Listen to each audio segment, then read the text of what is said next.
habit, let me remind you all to please silence your cell phones during the readings. I need to also take a moment to thank several folks for their hard work that led to this festival. I'm JoAngela Edwins. I'm one of the co-coordinators. I need to give a rousing thank you to my dedicated and creative co-coordinator, Dr. Landon Houle.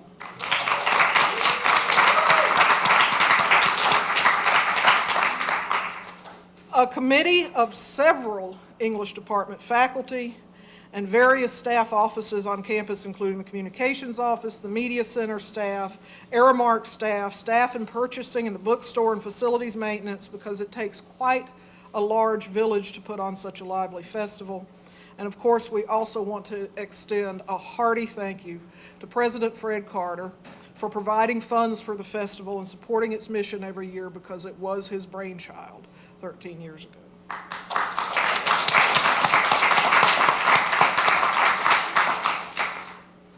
Now, in introducing tonight's poet, Kristen Robertson, I could mention that her book, Surgical Wing, was published last year by Alice James Books after winning a national competition for Alice James Book Prize. I could mention that Kristin has won awards or scholarships from the Raleigh Review, the Greensboro Review, the Squaw Valley Community of Writers, and the Sewanee Writers Conference. I can mention that her poems have appeared in various top-tier journals, including Prairie Schooner, the Harvard Review, and the Gettysburg Review. Or I can mention that she teaches English and creative writing at Tennessee Wesleyan University in Athens, Tennessee. But you see, I've known Kristin for nearly 20 years now, and I would be wasting a great opportunity if I didn't introduce her by telling a story that will embarrass us both a little bit as poets. Oh, yes.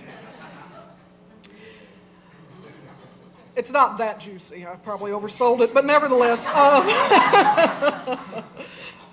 Some 15 or 16 years ago, Kristin and I went to the largest creative writing conference in the country together. And we decided to share a room to save on the expense. She knows what's coming now. Now, this was the era before smartphones, so we set the digital clock in the room to wake us up the next morning in time to get to the sessions we wanted to attend. And we didn't realize the alarm was set to awaken us to the radio. So that morning when it went off, it just so happened to go off at precisely the moment that Tone Loc sang the words, "Funky Cold Medina." Those of you too young to know who Tone Loc is can Google him after class. After the session. It's been a long week. You can tell how often I have to say that. Kristin turned to me and said, "Did the clock just say Funky Cold Medina?" And I said, yes, it did. Now, being the weird little word nerds we were, for the rest of the conference, we would crack each other up, trying to find words that rhymed with Medina. Kristin, I would say, "I think this spring I'm going to plant some funky cold verbena in my garden." And she would say, "JoAngela, do you think the poet in that last session has ever written a funky cold sestina?" We even got a friend in on the act, and he asked us if we'd ever fed our pets some funky cold Purina, to which we both said, "Ew." Now, I tell this story not just for cheap laughs, so that's a nice byproduct, but to show how people who love the sounds of words can't ever really stop putting those sounds together in at least some creative ways. And even then, when we were both underpaid instructors at the University of Tennessee, fairly fresh out of graduate school, we loved words. And I knew Kristen Robertson could make those words dance in ways I could only dream of. She was the first person I did a poetry reading with, and I wished I hadn't, because she put me to shame. If you've read Surgical Wing, you know what I mean. She can turn a semi-ordinary ghost story 180 degrees on a dime and stop your heart. She can remind you in images both gentle and razor sharp how human beings too often are steps away from destroying the creatures they love the most. She can make a poem seem as simultaneously delectable and deadly as slices of a Japanese blowfish. There is magic in her wingtips. so let's watch them take flight. Please join me in welcoming Kristen Robertson.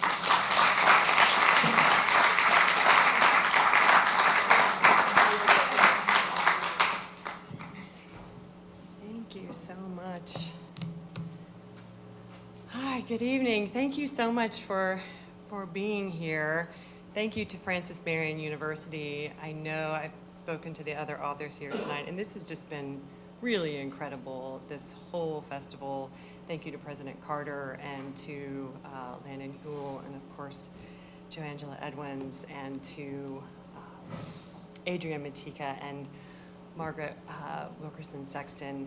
I am beyond thrilled to be the opening act tonight for Celeste Ng, whose work I am just in love with. So you might want to hang around. You know, I think she sold a few books out of it. So thank you to all of you. I adore all of them. So I'm going to read a few poems. Can you guys hear me okay back there? Okay, let me know if you can't. I'm going to read a few poems from the book Surgical Wing, and I'm going to intersperse a couple of new ones that sort of add, I think, to the book. When you publish a book, it's a long time generally from when you finished writing the poems to when they actually end up published in the book. And Alice James Books at the time, and still I think, has a fairly long publication queue. So it was a few years waiting to have the book come out. And so they're like old friends, you know, coming back to me, but it's been a while. So I'm going to read some new stuff too as I look at some of these. I like to begin reading from the book with a poem about Audubon, and it never occurred to me until I read recently that some people don't know who Audubon was. So Audubon is the ornithologist, the bird guy, who painted all of the species of birds. So he had to kill them first in order to be able to get them just the way he wanted them to paint them.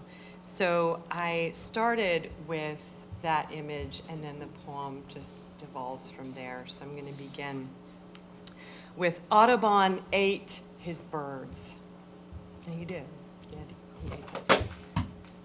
He gassed them in his closet, and then he pinned their wings, feathers splayed like pick a card, any card.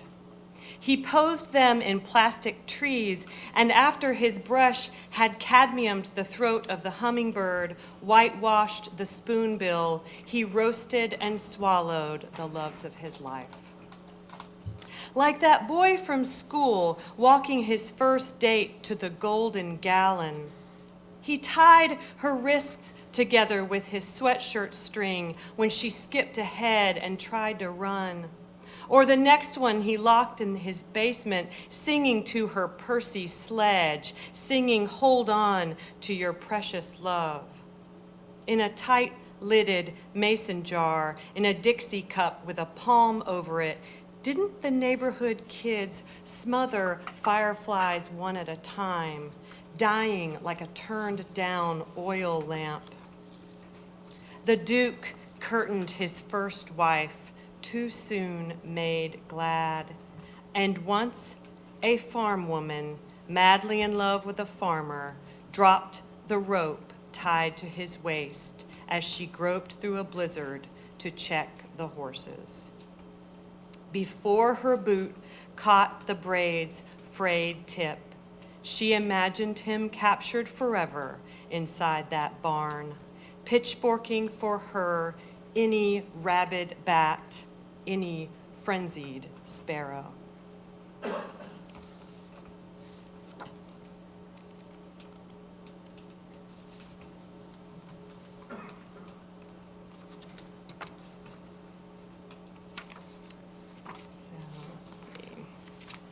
Pages marked up and got to flip through. We've been talking about cats the last few days. I'm a cat person.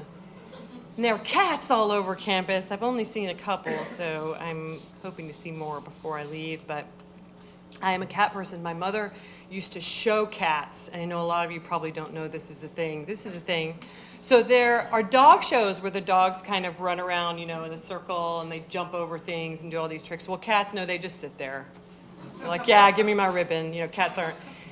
But anyway, my mother did cat shows. She raised Burmese cats, which are these beautiful dark brown sable cats with these huge gold eyes. And we had probably at one time 20, 30, even more cats living in our house when I was really little.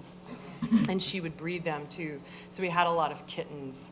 So this is a poem about my mother's experience after she accidentally put one of the kittens in the clothes dryer. Crane wife. After my mother tosses a sleeping kitten into the dryer with a basketful of my father's laundry, she bows over the sink for hours, her long hair hanging like water frozen from a faucet.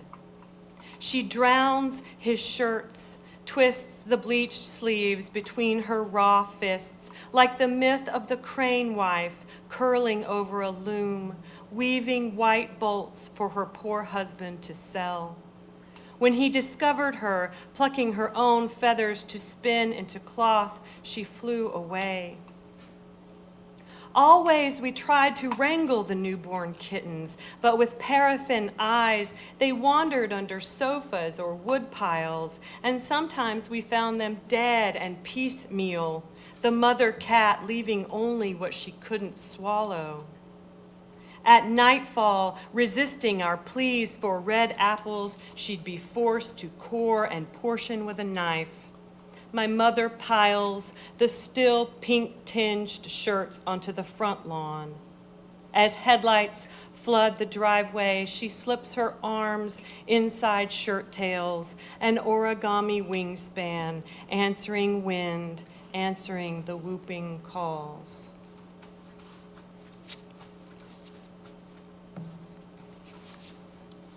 So I'm going to read a couple of I read Scar, seems like forever ago, yesterday. Scar yesterday, so I'm going to follow up with another poem, surgery poem, and then a couple of pieces about, new pieces that are about my pregnancy that happened after I had been sick, and so I'm going to kind of put them together a little bit here. This first one is called Incidental Finding. Over 5 years, my surgical scar has cooled to a pale fault line, the slow tectonics of healing. But this morning, the doctor again unscrolls an X-ray, points to a ghost-like wisp, and repeats the word mass, scarier even than the word shark or the word missing, but not scarier than malignant, from malign, to speak evil of. I hear it in the hiss through aspens as I wait for pathology, barefoot on a balcony in a hospital gown and overcoat. Siblings of ill children skate to the lake's bullseye and lie on their stomachs with their ears pressed to the ice. They listen for the groans and bone cracks of a body of water frozen to its core. And with the weight of pike fishers and ptarmigans, a capsized canoe, and the kids' warm breaths forecasting an inevitable spring, the ice refuses even then to break. So when I was pregnant with my daughter, we didn't think we were going to be able to have her. So we had recently moved out to LA, and I had seen a new doctor, and then there was an even different doctor on call when all of this transpired, the story. So this is a poem about abortion and about cops who still managed to surprise me. To the cops who searched my house, When the on-call doctor calls 911 and reports a baby at risk, I know you have to lights and sirens to my address, face me in my t-shirt and pajama pants and ask, "Where's your baby?" And when I point to my belly, I know you still have to check, even in the washing machine, a hiding place I hope has never turned up a missing anyone. I can tell you guys spike beach volleyballs on weekends, crash in girls' apartments when you're too loaded even to walk home along the Esplanade. I bet the two of you mostly use condoms, even in your trucks parked just beyond the piers with their rainbows of light strings. I explain I've never met this doctor who must have misunderstood when I tried to tell her I might not have the baby. There, in my living room, both of you, all suntanned and side-armed, somehow say easily, "Ma'am, that's not the same. No, it's not. Not at all." Back and forth to each other, as if passing a box of something, maybe seawater, without spilling a single drop.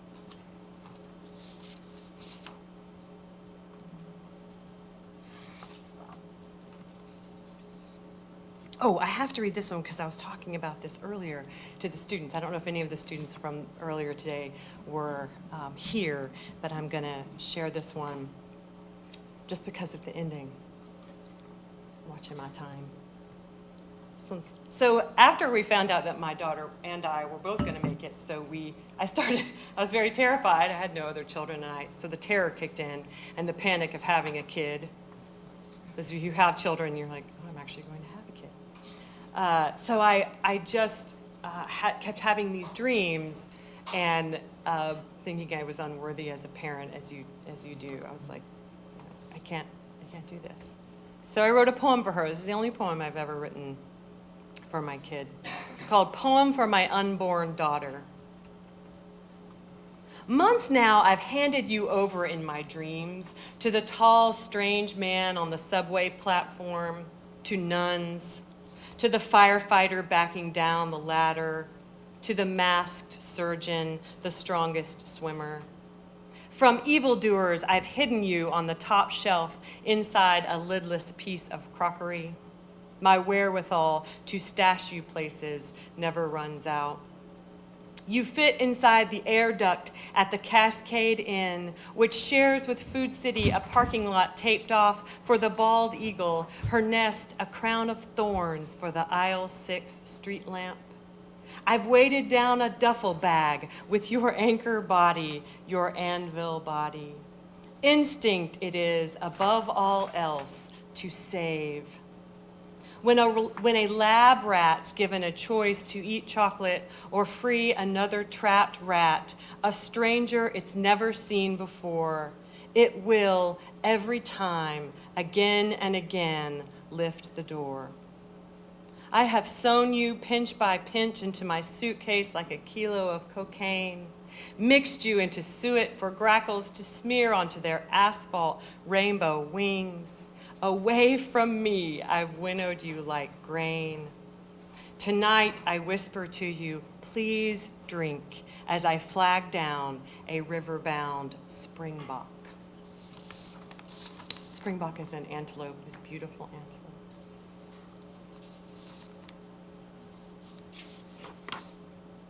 But we're good now. I could do it. It's amazing how you just do it, even though you think you can't. Kid comes, and then you go, okay, kid, here we go. So I want to read a couple of poems about the South, because I'm in the South, but more importantly, I'm in South Carolina, and I want to read this poem that I'm told the students reacted to. I read this poem to people who are not from the South, and they had no idea what a haint ceiling was. I don't have to explain it probably to anyone in the audience because you are the home of the haint ceilings. originated in South Carolina, but in places like Tennessee and Louisiana and all over the South, you will see the porch ceilings. And so I do have this epigraph from Southern Living that begins the poem, and I did end up needing it for some people because they had no idea what I was talking about. I'll read it, but again, I know most of you know a haint ceiling. Does anybody have a haint ceiling painted on their house? You do? Yeah. Love that. The gulliculture, this is from Southern Living, and it's talking about paint colors, so I think it's a reputable source for paint. The gulliculture of the Low Country believes that spirits known as haints can't cross water. Using light blue paint to symbolize water, the Gullah people apply the shade to porch ceilings and doors, preventing the spirits from entering into their house. And Joangela just mentioned to me that they also sometimes paint the floors, which I didn't know either, probably for the same outcome. Haint ceilings. Your dead neighbor straddles your windowsill, duct taping her cardboard wings to her bathrobe, determined to fly, and then flying this time like a swallow skimming your pool for a drink. Someone's grandmother cusses her cold cream halfway up your staircase, and you glimpse her painted on stocking seams, her victory rolls, a flicker of white gloves she wore only to the bank. A stewardess leans against your repurposed pie safe, tells you she worked 3 ships before they sank, including Titanic, tells you her name's Violet Jessup. She rinses 3 scalloped aprons in your farm sink. But you're really only painting your porch ceiling to keep out 2 college students, a boy and a girl, who were raped and tortured and left to die the first year you taught writing. They're always on your front lawn, asking to hand in their love poems from the day they were buried, that missed class.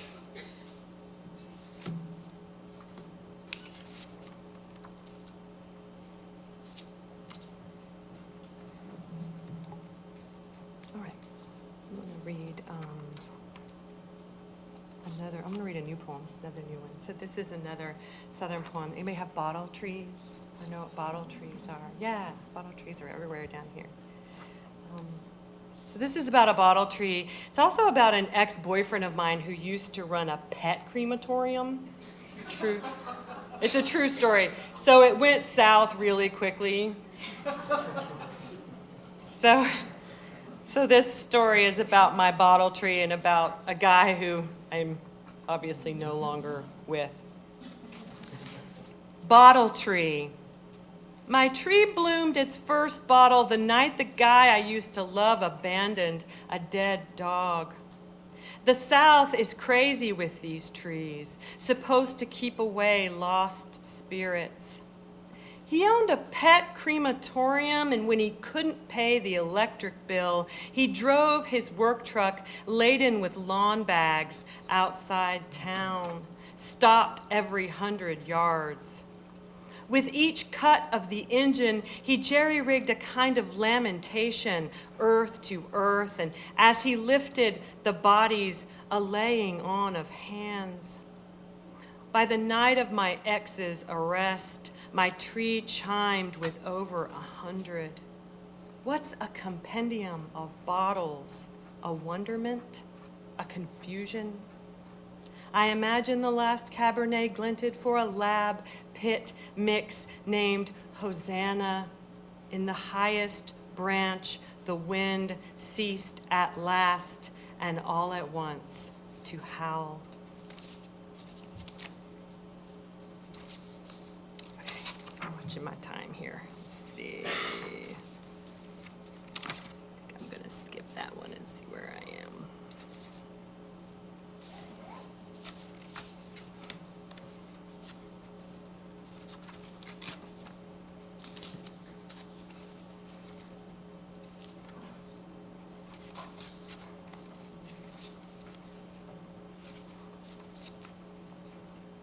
driving to my friend's house to assist her suicide.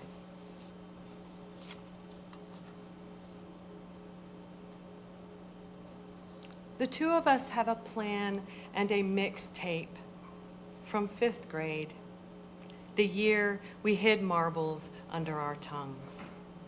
Mine clear and galaxy-centered, hers always like a cloud neither of us could see through. She's terminal as waterfalls or runaway trains and doesn't live in Oregon, a death with dignity state. Snowy with aspens, ticker tape petals everywhere. It's all over, celebrate now. So I'm to push play and scoop her pills into her souvenir teaspoons. She says we can't touch like two birds perched on this live wire. They would arrest me, she says. Ask how I did it. Maybe they'd ask if I rested her sandpiper neck in my palm, her seraph spine over my knee. Ask me if I looked at her as a herd looks back at the bitten, the flailing, the already gone. Ask me if I sang along with a whiter shade of pale. And somewhere in the middle, after turned cartwheels, and before her face at first just ghostly, if I hid under her tongue a cluster of stars.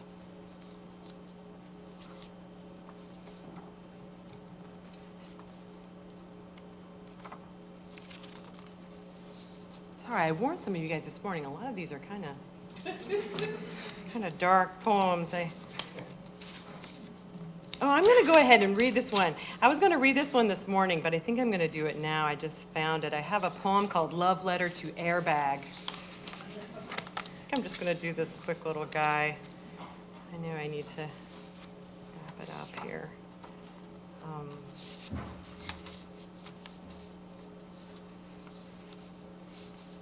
Yeah, I'm just going to read a handful more here, and then I'll turn it over. This one's called Love Letter to Airbag, and that's all. That's what it's about. That's it.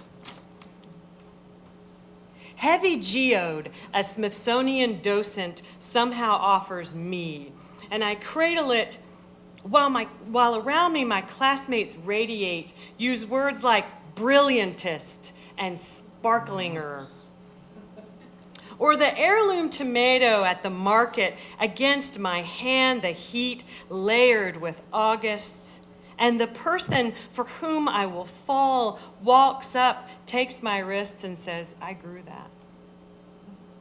Or the sea turtle I save more than once, drop off the boat slip with a swim, come on, swim, and a kiss to the carapace, and my fingers out from under its flippers, briny and unladen.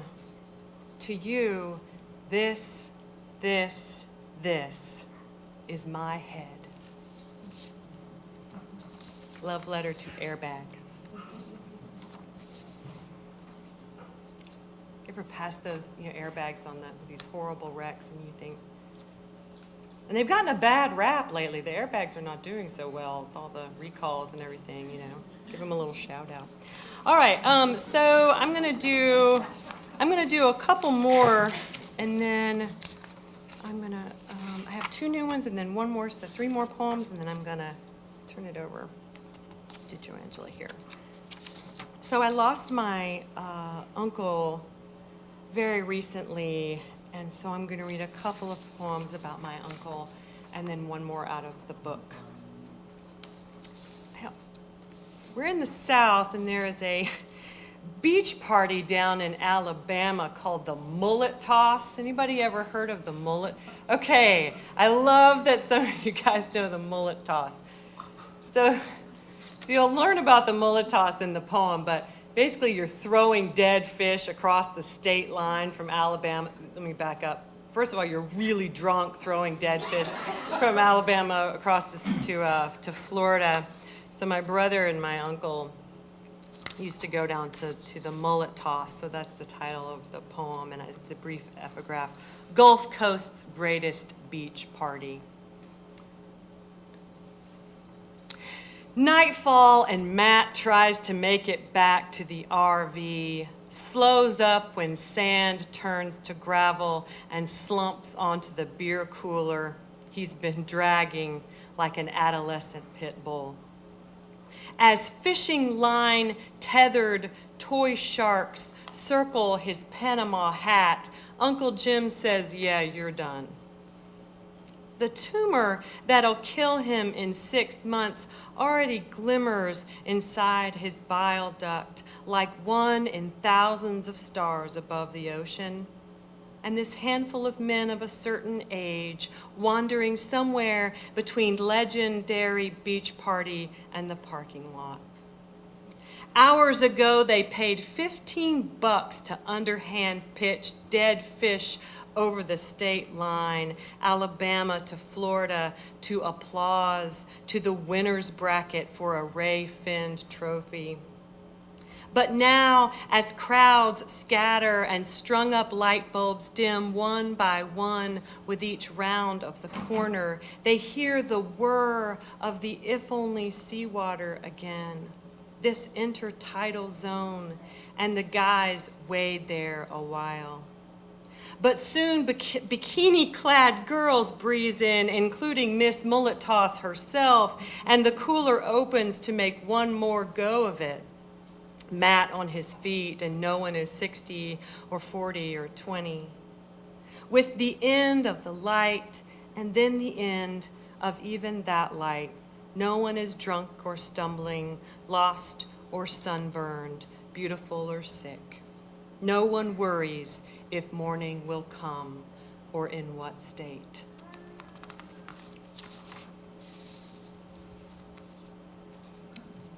I'm going to read 2 more short poems. This one is called How to Scatter Ashes, another poem set in the Gulf. How to scatter ashes. Pull over, the lot of you, for neon spray paint on propped up scrap wood, boiled peanuts. Stop again for Silver Queen corn. The drive to the Gulf puts you off Interstate 65 about halfway through blink and miss towns, family-owned spots like the It Don't Matter restaurant. It's really there, too. Make a game out of holding your breath between farmhouses and the bridge over Choctawhatchee Bay. Check in to a beach motel, hit Tom Thumb for a small jar of mustard. After you unpack, wade knee-deep into the ocean with the heavy bag. Nod at the kid with the downed kite, streamers whipping his face as he marches the tide line. If you have nothing to say, sing "Oh, when the stars fall from the sky," sing "I want to be in that number" as the gray water ebbs clear. Behind you, shrimp boats seesaw their fish holds home. This is the last one. This is in the book. It's I had one group I read, a small bookstore, actually had them fold airplanes while I read this poem. It's so satisfying to fold an airplane when you remember you know how to do it. And I had them write something inside it that they really needed to let go of. Couple of references in here. If you've ever seen the ridiculous movie Airplane, okay, I'm speaking to a lot of you. If you haven't seen it, don't see it. But if you've seen it, you'll see it. Okay, there are airplane fans in here. I'm glad. It's going to make the poem better. But also references to Top Gun and other things that those of you who are a little bit younger, if you haven't seen Top Gun, I'm not talking to you anymore. Okay, come on. Airplane, no, but. The poem is called You're About to Fold a Paper Airplane. Build evidence of air. Pull the results of your blood test from the mailbox. Fold in half. You have wings already. Abnormal, fold again. You can't see the inner workings of an aircraft, and when you're folding, you can't study much else. Book your tumor markers a flight to Bora Bora. Vector, Victor. Clearance, Clarence. On any scrap of paper, write carry, write heavenward. Write I choose this over you. Replace this with flying, with peregrination. Or write I can't fear you another morning and fold. Exit row pressed against exit row, live, overlaps, die. Fold again to make a fighter jet, my thunderbird, my blue angel.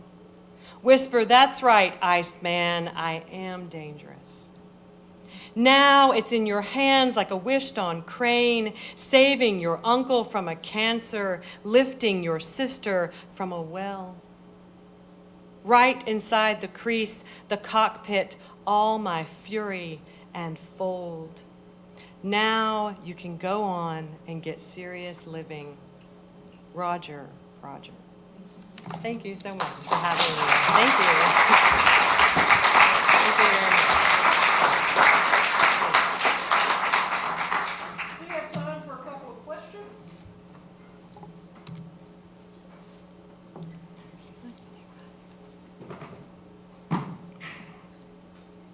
Well, I have one. What's up with all the birds? What's up with all the birds? What's up with all the birds? Yeah, so this is a strange story. I had to go in for emergency surgery, and I met the surgeons, and they kind of chat with you a little bit, try to make you feel better right before they're about to go cut you open.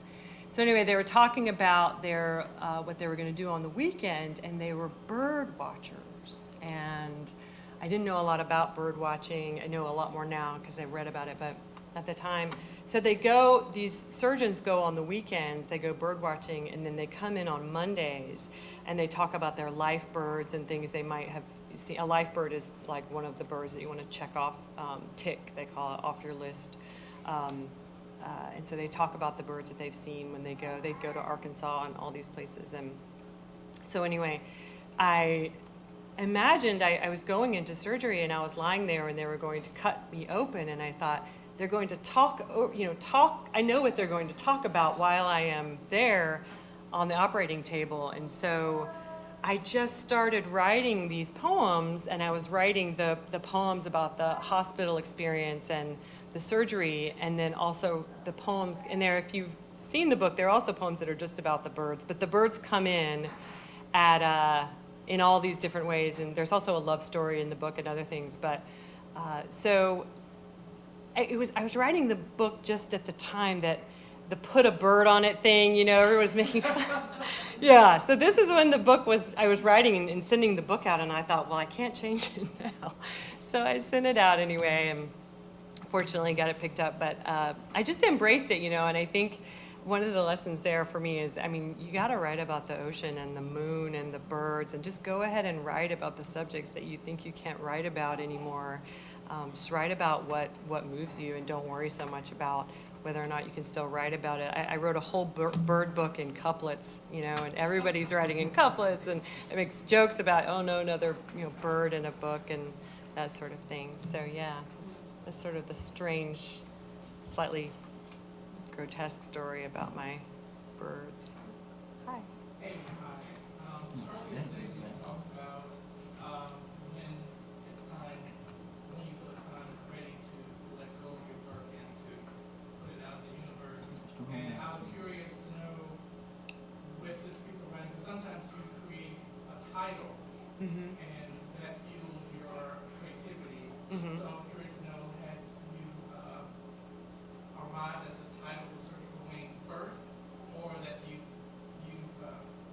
written these poems and then kind of defined the title itself, or how did you arrive at the title first, or the pieces that you were writing fuel your decision for that title? Yeah, thank you. That's a great question. Did everybody hear his question? Yeah. So the title of the book, It went through a lot of different titles, believe it or not. And I couldn't, and then actually the Alice James Books, the editors there, they said we want to stick with Surgical Wings. So they actually decided, I'm terrible at titles. I couldn't, even with individual poems, I'm not so great at it. But